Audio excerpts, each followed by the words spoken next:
अरे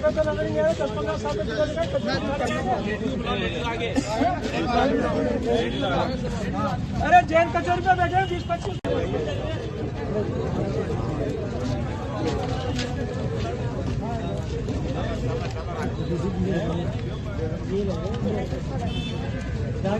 सभी मीडिया सबको नमस्ते।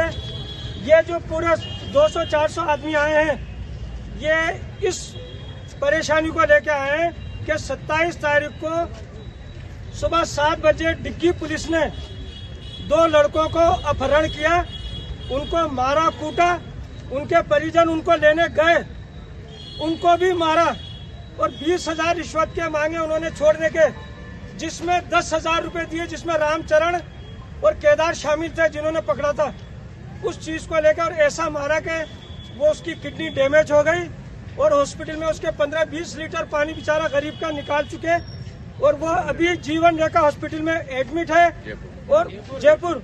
और वो 18 साल की उम्र का छात्र है और उसका दूसरे दिन नेवी के अंदर एग्जाम था।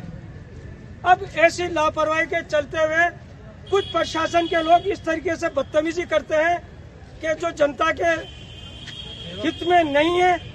अब आप से ये कहना है, और ये अगर जो भी अधिकारी, जो भी नेता जो सुनने हो, और ये बजरी का प्रकरण हमारे यहाँ पर जो चल रहा है, बनास नदी का बजरी हमने खोई, पानी हमने खोए, गांव हमारा सो डूब में आए और हम ही को बजरी नहीं।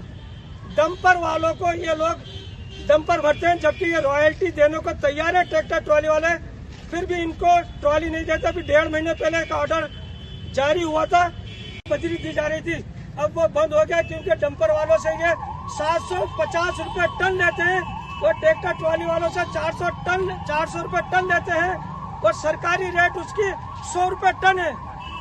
अब हमारा जिलाधीश महोदय और जो भी इस मीडिया के थ्रू मेरी बात पहुंचे, जिन भी और जो भी इस पे एक्शन लेने वाले एक्शन ले, वरना जिले भर के अंदर बहुत बुरी तरीके से पूरा जो लोग हैं मिलके आंदोलन करेंगे। फिर हमें मत कहना कि क्या बात है क्या नहीं है। अभी हम सचेत करने आए और अभी कलेक्टर साहब से मिलते हैं और एसपी साहब से मिलते हैं बाद में। और इन जो भी ये बेचारे गरीब ट्रैक्टर वाले, इनके रोजगार नहीं है, तो इनको ट्रैक्टर ट्रॉली वालों को बजरी जो है रॉयल्टी की रसीद पे टोकन मिलना चाहिए और ये अपना काम चलाएं। पसंद करके बैठ गया था, हमने हिम्मत बनाया नहीं भाई अपन कुछ भी करेंगे, भाई को सही करेंगे। बार-बार फोन करा मैंने, जगह फोन करके मेरे भाई भतीजे को मैंने एडमिट करवाया। मैंने मेरे भाई चाय में भी नहीं था, चाय में भी नहीं था। मेरे भाई को मदद मिलना चाहिए, जितना पैसा लगा जितना पैसा मेरे भाई को वापस मिलना चाहिए, जितना पैसा लगा उतना पैसा वापस मिलना चाहिए मेरे भाई को। बहुत गरीब है मेरा भाई। वैसे 10 दिन हो गया आज जयपुर हॉस्पिटल के अंदर में यहाँ लेकर यहाँ पे एडमिट नहीं करा, लेके जाओ, मैं हैंड जयपुर लेके गई हूँ। फायदा उठा रहे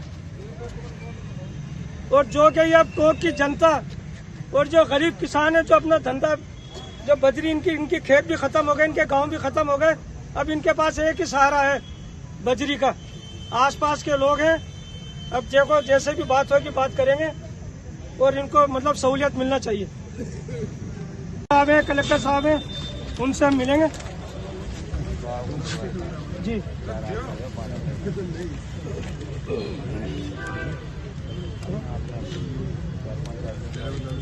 अरे कलेक्टर हैं, साइन कर लीजिए, जो बच्चा साथ में था ना उसके साइन ले लिए, करा लिया उसको।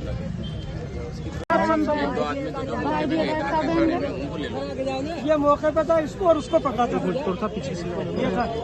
इसके तो कम लगी थी लेकिन उसके ठोकर मारी ना, वो यहाँ रखा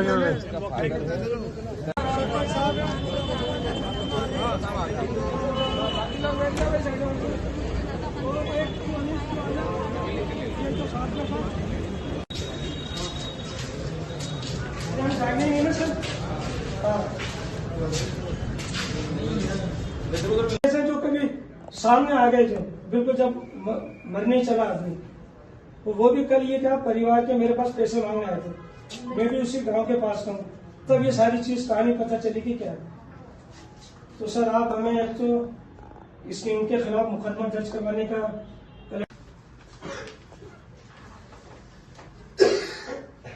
अनीस कौन है? ये अनीस ही है सर, ये दोनों आ रहे थे सामने, जहीर और अनीस।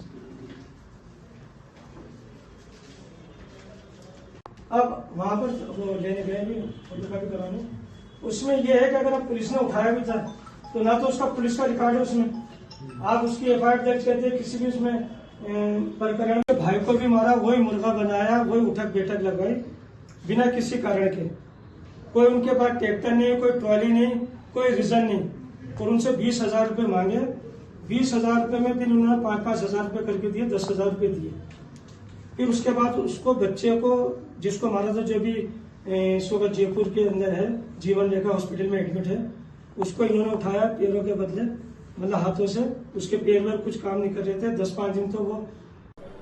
जाकिर भाई, किस तरह का पूरा मसला है, कितना गुस्सा है, कितनी नाराज है?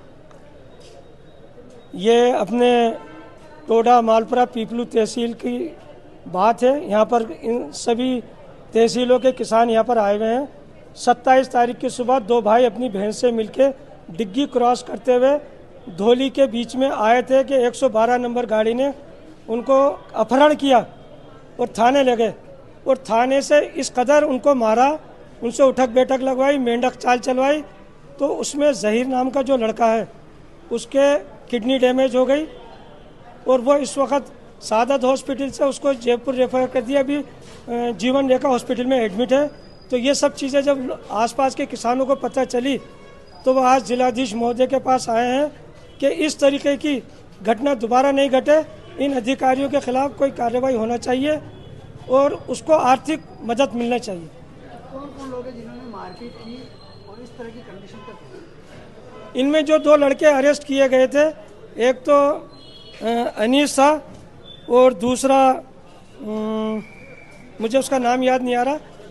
अनीस और जहीर के तो लगी गई। अनीस ने ये रिपोर्ट दर्ज कराई है, उसी ने ये सारी चीज़ें बताई जो प्रत्यक्ष दर्शी था देखने में। कौन कौन लोगों ने मारा उसको केदार ने मारा और रामचरण ने मारा, और दूसरे 1-2 पुलिस वाले और थे, उनका नाम नहीं बताया, उनको जानते नहीं। सीआई भी है? हाँ, सीआई साहब वहाँ पर, ऐसा इनका बोलना है चश्मदीदों का कि वो बैठे हुए थे, तपरे थे, और उन्होंने भी मारा था। अब क्या मांग किया आप लोगों ने? अब ये है कि इनके खिलाफ में एक्शन होना चाहिए ताकि आगे आने वाले टाइम में और किसी बच्चे के साथ में ऐसा काम ना हो और क्षेत्र में शांति बने रहे, और जो इसका गरीब के जो पैसे लगे उसको आर्थिक सहायता मिलना चाहिए। नाम बताओ आपका? अनीस खान। अनीश, क्या हुआ था? कौन कौन लोग थे जिन्होंने मारा आप लोगों को? हम लोग मालपुरे से फुप्पो से मिलकर आ रहे थे और हम वापस आ रहे थे तो सामने से गाड़ी गई, हम धीरे धीरे आ रहे थे और वो लोग पीछे से आके हमारे गाड़ी आड़े फंसा के और मोटरसाइकिल की चाबी निकाल ली और मोबाइल छीन लिए हमारे, और फिर थाने में ले गए। और थाने में जाने के बाद में बोल रहे थे कि ट्रैक्टर, या तो ट्रैक्टर पकड़वाओ किसी का या फिर तुम्हारे ही पकड़वाओ और तुम्हें छोड़ देंगे।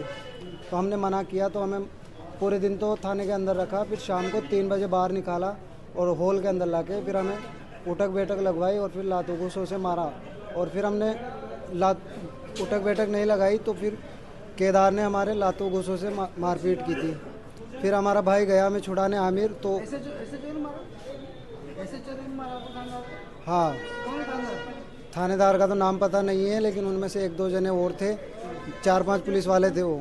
और फिर भाई को बुलाया गया तो छुड़ाने के नाम से, तो उसको भी मारा। फिर उन्होंने उठक बैठक लगवा दी हमारे साथ, बहुत बुरी तरह से मारा था, लातों घूसों से मारा था और जहीर के पेट में लग गई थी। उन्होंने 10,000 पहले तो 20,000 रुपये मांगे थे और फिर 10,000 रुपये में 10,000 रुपये दे दिए थे हम लोगों ने उनको। हाँ, 10,000 देते ही छोड़ दिए थे। कार्रवाई यही चाहते हैं कि एक तो मेरे भाई को इंसाफ मिले और बहुत जो इतने भी पुलिस वाले हैं उनके खिलाफ कार्रवाई हो। देखिए, पुलिस पर आरोप लगे हैं कि थाने में ले गए और जो निरपराध लोग थे उनके खिलाफ मामला दर्ज नहीं था, उसके साथ मारपीट की गई। मामला डिग्गी थाने का है ये। तो आज कुछ डिग्गी थाना क्षेत्र के आसपास के कुछ 40-50 लोग यहाँ एकत्रित होकर अपना ज्ञापन लेके आए थे, जिसमें किसी पुलिस अधिकारी, डिग्गी थाने के पुलिस कर्मचारियों के खिलाफ कुछ इनका आरोप लगा रहे हैं। ये इस संबंध में यहाँ आने के बाद में इन्होंने एडीएम साहब को, डीएम साहब को ज्ञापन दिया है और एसपी साहब को ज्ञापन देने जा रहे हैं, ऐसा ये बता रहे हैं। इसमें जो भी कार्रवाई होगी संबंधित अधिकारी इसमें संज्ञान लेंगे।